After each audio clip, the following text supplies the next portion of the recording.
Usiku huu wa leo ni usiku wa kihistoria wa klabu yetu, tukiwa tunajiandaa kwa ajili ya msimu wa 26-27, msimu huu ambao Young Africans imefanya maandalizi yake, kusajili wachezaji wazuri, kuleta benchi la ufundi zuri, na katika mwendelezo wa utambulisho wa wachezaji wetu, leo tuko na mchezaji tunamuita the GOAT, Peter Shalulile Shashaman.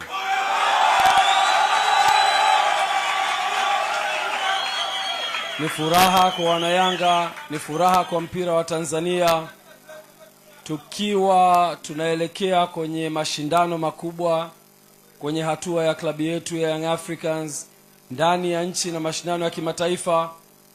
Imekuwa ni sehemu ya kwetu kama Young Africans kufurahia kuweza kuinua hadhi ya klabu yetu kwa kupata wachezaji wa A-class wanaotoka Afrika na kukubali kuja kucheza kwenye timu yetu. Safari ya kujenga jina na heshima ya klabu yetu limeanza muda mrefu sana, lakini sasa tumeanza kuelekea kwenye hatamu ya kuweza kuvutia wachezaji wakubwa barani Afrika. Kumuona Peter Shalulile akija kucheza kwenye klabu ya Young Africans sio tu heshima kwa Young Africans, lakini heshima kwa mpira wa Tanzania. Wote tunafahamu heshima aliyoijenga Peter Shalulile akiwa na vilabu mbalimbali barani Afrika, lakini tunamzungumza Peter Shalulile ambaye anatoka kwenye klabu ya Mamelodi Sundowns, ambaye ni mabingwa wa Afrika katika msimu huu uliokwisha. Nafasi yake kuja kucheza kwenye klabu ya Young Africans na maamuzi aliyochukua hayakuja bahati mbaya, yalikuja kwa sababu Young Africans ina mradi ambao unaheshimika na mradi ambao umeweza kumvutia mpaka ameamua kuja kucheza klabu ya Young Africans. Heshima hii sio tu kwa ajili ya Tanzania, heshima hii ni kwetu sisi wanayanga, lakini pia taifa kwa ujumla. Wote tunafahamu jitihada kubwa za serikali pia kuweza kuwekeza kwenye miundombinu, na sasa viwanja vinajengwa, tunakwenda kuwa na AFCON. Kitendo cha yeye kuja Tanzania kinatupa heshima wa Tanzania nje ya mipaka ya nchi yetu, na kusema taifa letu sasa linaheshimika kwenye football. Heshima hii ambayo mnaiona inajengwa na uwepo wa wadhamini wetu kwenye klabu ya Young Africans. Tuwashukuru sana wadhamini wetu wote, tukianza na SportPesa ambaye ni mdhamini mkuu, lakini nichukue fursa hii pia kumshukuru sana Ghalib Said Mohamed kupitia kampuni yake ya GSM kwa kuweza kufanikisha usajili wa mchezaji huyu Peter Shalulile.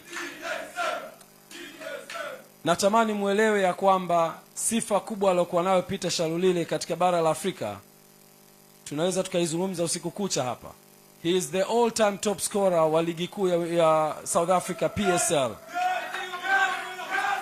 Mchezaji kama huyo akiwa kwenye kilele cha mafanikio yake anakuja kuvaa jezi ya wananchi katika msimu ujao. Hii ni heshima kubwa kwetu wananchi. Peter, this club, Young Africans, the oldest football club in the country, the club that was established in 1935 with 91 years of age, and this is the clubhouse that was built in 1970s. In terms of success, you have chosen the right club. We're the most successful football club, 32 league trophies, and forget about the other tournaments on top of everything. And the second one is sitting at 22. So there's a gap of 10 trophies on top of number 2.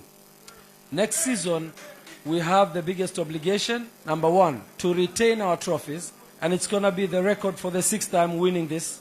And I'm sure you have done it with Sundowns. You have done so many times, winning, I think, 7 trophies in a row.